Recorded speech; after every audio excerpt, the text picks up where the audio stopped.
If you're ever wondering what goes into the perfect creator brand partnership, this is the perfect conversation for you. David Neyman from Logitech joins me to discuss all of that and more. David, thank you so much for joining. Where I want to start is long-term creator partnerships. I think everybody has different versions of relatively the same philosophy, right? I don't know if we're all that different, but I think there's this assumption, right, that yeah, it shouldn't be transactional, but how do you find a way to make sure that you can do these things in a way that feels like it's building for everyone?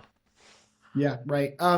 So it is transactional any way you cut it, right? At the end of the day, I it's a like that partnership take. between one, right? So let's just put that to the side for a second.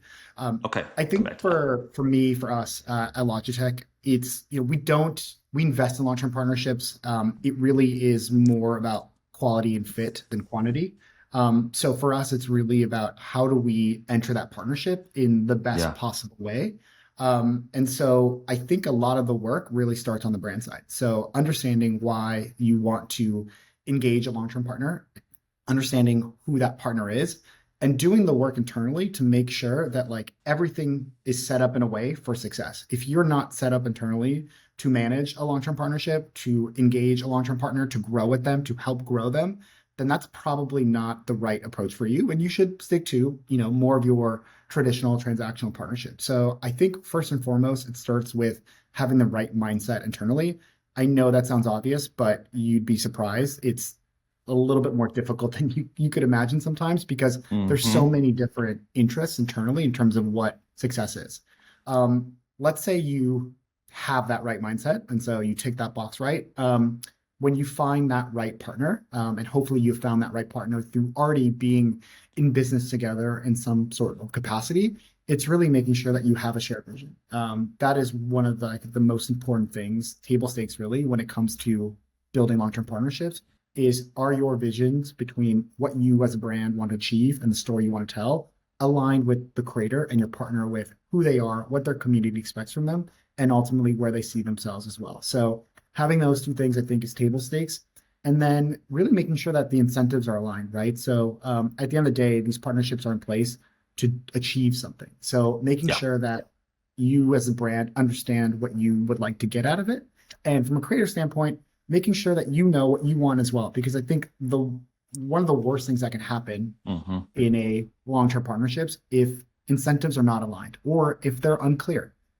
If you're going to get into business for somebody over the long haul, you want to be on the same page, like a marriage, if you're married. Yeah. Well, I mean, it's like anything, like there's muscle memory to this. If you put in the reps, you'll start to kind of see patterns. You'll start to know generally, right? But there is a listening to it when you're talking to creators of like kind of like you can infer the obvious of what they might want. But I think there's sometimes there's a reticence or maybe just it's a thought that doesn't pop into the head on a major brand where it's like there are non-monetary things, right? There are ways like, yes, I, by the way, shout out for just coming right out in the first 5 seconds and be like, no, no, there's a transaction. We should just acknowledge that. But I think like transaction plus to that, while there are these things that, could we introduce you here? Can we help you there? Could we find ways to make it most advantageous for you? And how do we put these things into the brief that make this feel like a better relationship? I think those are all things that I don't think it's the first thought, and I think you alluded to why it isn't the first thought because we're all kind of just perpetually trying to reach this week or this month's KPI. Yeah, I agree. And I think, you mentioned something, about the brief and yes, put it all on paper for sure. But I think the best long-term partnerships go beyond the brief. Like if you need a Mhm. brief to sort of govern your partnership and an agreement to kind of look back at and see like, Yeah. oh, well, they post here, they post there, maybe not the right long-term partner for you.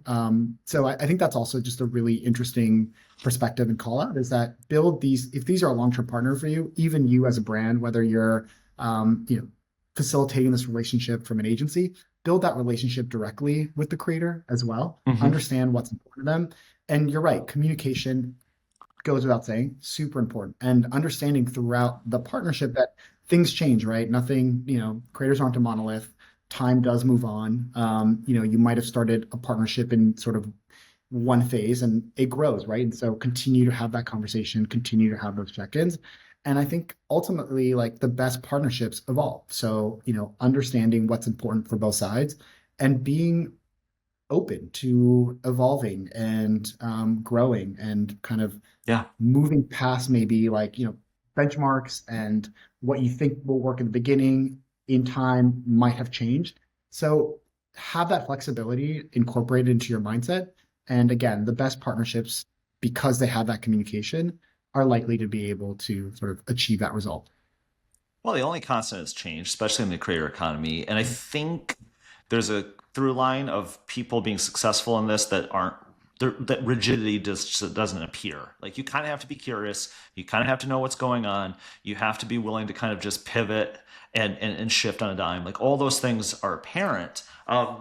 There's a question I want to ask, but I want to set it up. Like the question is kind of like, what do you feel like are those key strategic advantages at Logitech specifically? But then, to kind of shape this is like, I'll sometimes look at, if I've got a couple creators already in the roster and I'm trying to attract another one, I'm going to be like, well, here's an opportunity for collabs and other things that you can kind of use to kind of make that a more appealing situation. But what are your, what do you think are your strategic advantages?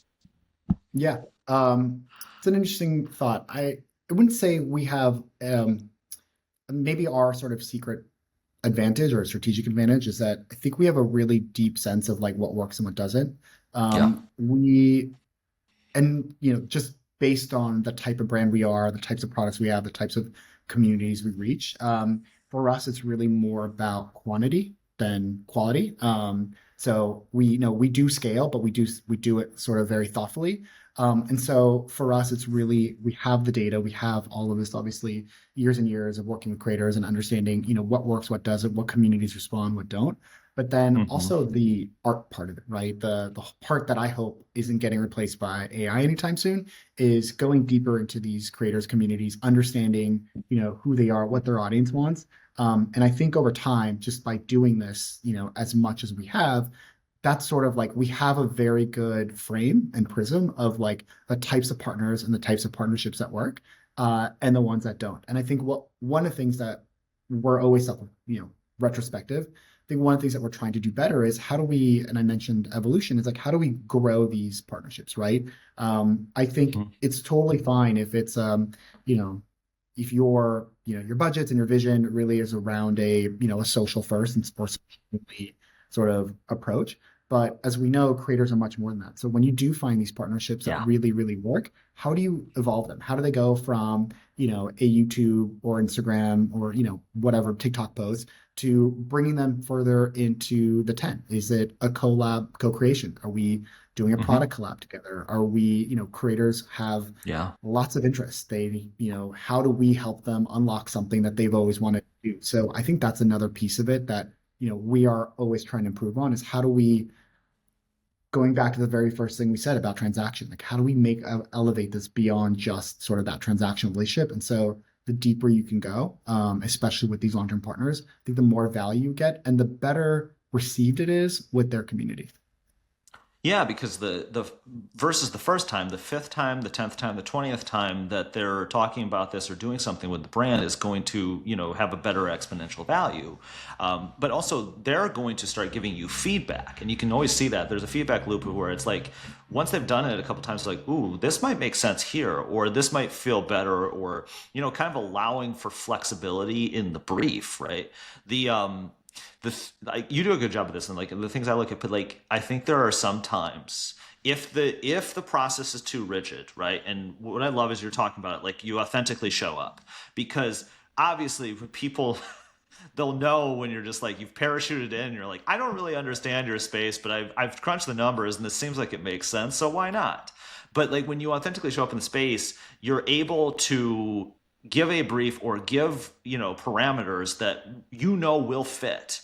You understand the culture, so therefore you can give something that's not going to seem incoherent, because I think like anybody who crunches the numbers, like the numbers make no sense if the person reading the content or talking about the content is just slowly doing this, and you're like, well, I've lost all possible Yeah. value on that. Like David, like the thing I always Yeah. I always laugh at the one thing where, and like you can always understand it on the back end, where they give the brief to 20 creators. And then those 20 creators, it almost sounds like a podcast ad where it's like, use code CGA for 20% off this. And you're like, yeah, but if I see that repetition in more than two people, then I'm just like, nope, miss me. I, Yeah, I've, and you know, that's definitely like there's an obviously, we can take a shot afterwards, but like, yes, it's less authentic yep, when it take a comes shot. through like that. So, I do appreciate, we do a good job, I think, of doing that. But I will Yeah. say, just it's hard. Like you have to remind yourself every day to, in some ways, stay out of the way. Like we say, we do, guardrails, not guidelines. So like, and it's Love that. we it can be a little bit tricky depending on what your goals are, right? Like if we've got a product drop coming out and it's a new mouse and it's replacing sort of an older product, we need to talk about the features. We need to talk about the benefits. We need to communicate why this is better than the other, or why you're the audience should care. And so your mindset or your just initial sort of reaction, I'd be like, all right, just talk about everything. Here's the 5 features, here's the five benefits, go for it. But like that, ultimately, for a great partnership, for a great piece of content, and for how consumers receive it, that's not necessarily going to work. So we do have to constantly remind ourselves that we need to trust the creators and our partners to be able to tell that story in a way that makes the most sense for them, while also aligning with our objectives. It is a difficult thing to do because you do want to, in some cases, just check the box, check the box, check the box. But as we know, if you do that, then it's not going to result in the partnership, in the reception that you're going for. Yeah, it's that flexibility, and I love that you say take a shot of that authenticity. Like sometimes I'm like, I should just start bleeping the word, right? You Like you'll could, know when we're talking about it, right? Um, Completely derailing the entire conversation, but great. yeah, you could be a creator on any platform at any time in human history, when, where, and why. Wow. This answer will probably be different if you ask me 10 different times.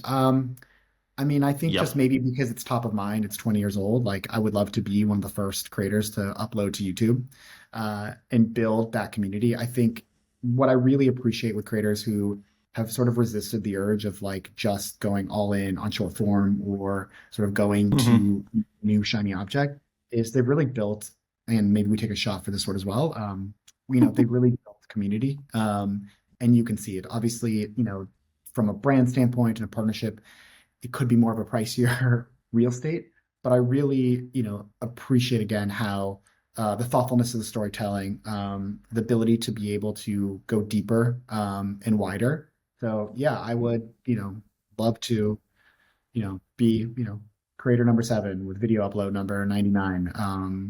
But like have seen it all the way through because I'm sure, this was not just a straight arrow up. It's been a Right. path. Well, there was like kind of an unhinged nature at the time of like you could kind of do anything. It was free. It was flowing. Like you'll make the argument like it wasn't easy to monetize back then, right? But you see like whether this is Rhett and Link or Smosh or others who were building at that time, right? You see how like that first mover advantage was super helpful. Are there platforms right now that are sneaky good for you at Logitech, or is it mostly just what we'd expect? I think we're a multi-platform. We talk and reach audiences across many, like, across all of them. I think it's the area of focus really depends on what the priorities for the campaign are. So Yeah. we have been sort of over-indexing, if you will, on more short-form content. TikTok continues to be an area of focus for us as well, continuing to like, how do we blend not just awareness, but conversion as well. So Hmm. um, you know, you have to keep the lights on, right? So, building the Yep. brand, building the equity, building the awareness is really important. But when we look at the metrics and we look at the data, we also have to understand that ultimately this is driving something, right? And that something is hopefully some sort of audience intent, some sort of purchase intent, some sort of like signal that like this creator, this partnership, or this community is interested in what you're doing beyond just sort of a vanity metric of like, oh, I liked it, or I commented on it. So for us, it's continuing to understand which platforms enable us to do that. And ultimately, that is the significant driver in trying to understand who are the right creator partners that are not just, create great content, great storytellers, but also can move the needle when it comes to sort of Yeah. driving that content. We Yeah. can't forget also why we do this. Yeah. No, exactly. It's like I think you have to be constantly curious about platforms, but there has to be a critical mass at which that becomes a place where you want to use that as part of the campaign, right? It's why you don't see a lot of people who are like, I'm a blue sky influencer. Like, well, Yeah. Well, maybe. that's a separate podcast. But yes, for sure. And I think like the other piece of it is because we are, across many different platforms, because we work with many different creators, like I think the emphasis on us as a brand to make sure that we're maximizing that partnership. Yeah. I think that's a big area of focus for myself and my team is, all right, we have these great partners, we have this great content. How do we make sure that we're maximizing that internally? How do we make sure that we're not operating in a silo, that our social team is aware of these great partnerships, that they have access to that content? If we look at the content that is performing best, how do we pour some gasoline on it with some paid media?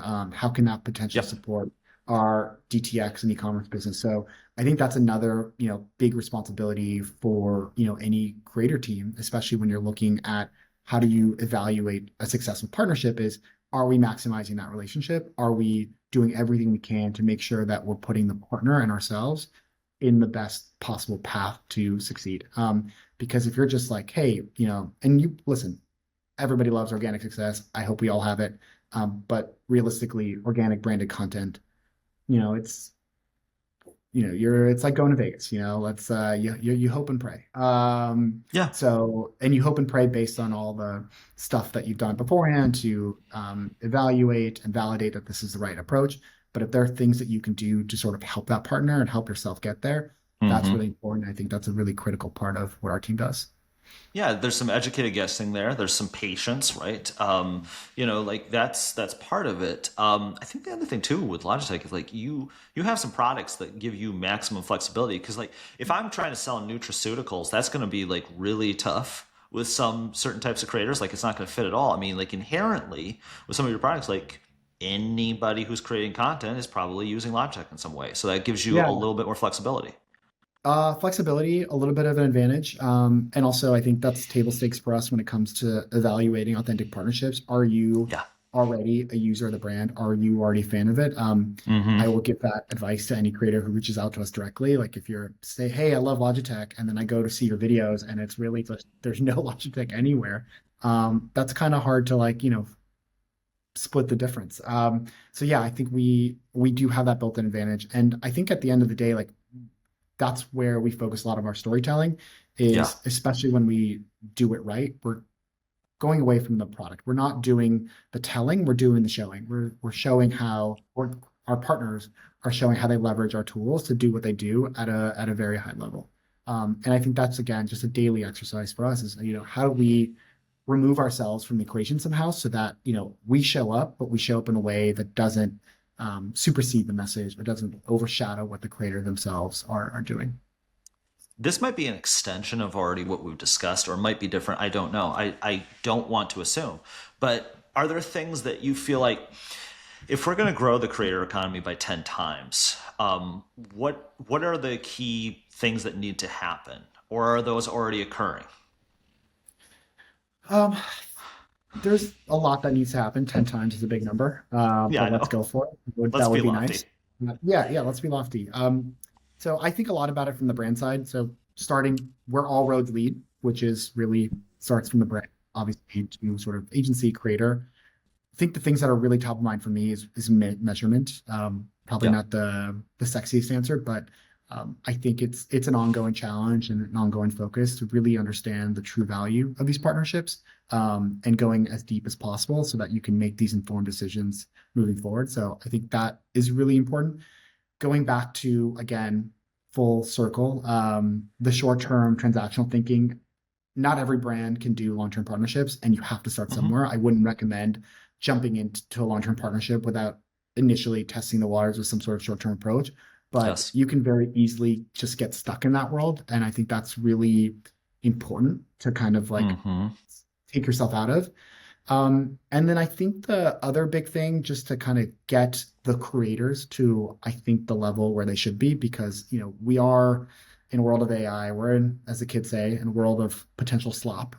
So how do you sort of elevate yourself and elevate what you do? And so we've talked a lot about co-creation. I think really the next evolution is co-building. So Yes. how do brands show up in a bigger way for creators beyond just as a content partner or as a marketing channel? There's a reason you've invested in this person in this partnership. Is it product collabs? Is it investing in the business? Is it really sort of taking what you do together and maximizing and really just sort of upscaling a bit? So starting to think about like partners, not just from hey, this is a channel partnership really, or like a brand partnership, but how do we become actual co-partners? In a different context, I talked to somebody at Minecraft, and like it was like the next creators are builders, and I'm like, well, absolutely understand that for Gen Alpha, but I think in a different context, when we talk about builders, it's that you've got a lot of B2B creators that exist too that are actually capable of like working on the tech and working on the product, and these people who are giving you like tangible advice on stuff. Like I think there's going to be a level of depth. I think right now we're a little bit more across the board entertainer, and we're almost starting to slowly Yep. leave the entertainer phase. That will always be there, but I think you're going to get this second, third layer of depth, which is like, no, I can actually help you build that thing. Wouldn't mind having some equity in an idea. I wouldn't mind doing that. There's alternate sources of revenue. So yeah, I think it's kind of thinking about too. It's like what those deals look like, obviously what's advantageous, and then on the internal part, right, the measurement part. I think the measurement part is so spot on because it goes two ways, right? It's the measurement to make sure that your hunch is supported in a way that the C-suite goes, hell yeah, let's put more budget behind it because we've given you a reason, Mhm. and a methodology to get there. But it's also the measurement side on the creator side that goes, hey, I just want you to know, like, I've crunched the numbers and this is why I am palatable to this demographic in your thing, and I know that I can convert for this person, right? It's that level of sophistication that I think we're slowly heading toward. And once those two start to merge, and then you get this very obvious, like, I don't have to find a needle in a haystack. I'm just like boop boop boop boop beep boop boop boop. I'm typing it on a Logitech keyboard, and bam, I've just found seven people. Let's go. Let's ride. Yeah, love the Logitech plug there. Yes, Thank you. I totally agree with that sentiment. And I think like there's a responsibility on both sides, right? Like you as a brand have to understand your metrics, your data, your financials. And I do think like creators sort of need to also understand sort of their metrics and their data. And so like you're kind of swimming in the same boat in the same ocean or whatever that saying is, whatever. Mhm. But it's like you have to be in the same ballpark. There you go. We're all on the same page, same ballpark, in order to like make these most effective. But again, just going even back, like when we talk about elevating from co-creation to co-building, that just sort of feeds into that, how do you build a successful long-term partnership that feels authentic, right? When you can elevate from seeding a creator to sponsoring a video to sponsoring 5 videos to doing a product drop to, potentially co-investing in something or co-building something. Yes, that is the best case scenario, but like that is really you can start to see the through line of like how you start somewhere and where in success, if all things hopefully go the way they should, where you end up. No, I love it. David, we'll leave on this question. Last thing you bought from a creator, a podcast, anybody with a parasocial relationship? Yeah, I have an 18-month-old, so I think the last thing that I bought was probably something for her. I think it was kind of we're trying to get her to be a rocket scientist. She's 18 months. She's Yes. well on her way.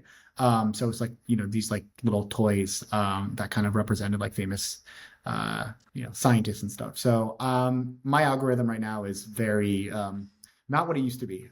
So yeah, that was the most recent thing I bought. And yeah, from a podcast standpoint, just a big puck guy. Love it. They And the they podcast. they love they love to people love to say they're like your life changes And I'm like, and now like I think they have to be like your algorithm changes too, Yeah, right? I agree. That's the one thing that I wasn't prepared for. I was prepared for hand, foot, and mouth. I was prepared for tantrums. I was prepared for everything else. I was not prepared for my Instagram algorithm changing. So yeah, if we can bring more awareness to that, I think if anyone can take anything from this, it's as an expectant parent, just know things are going to change, specifically in the algorithm.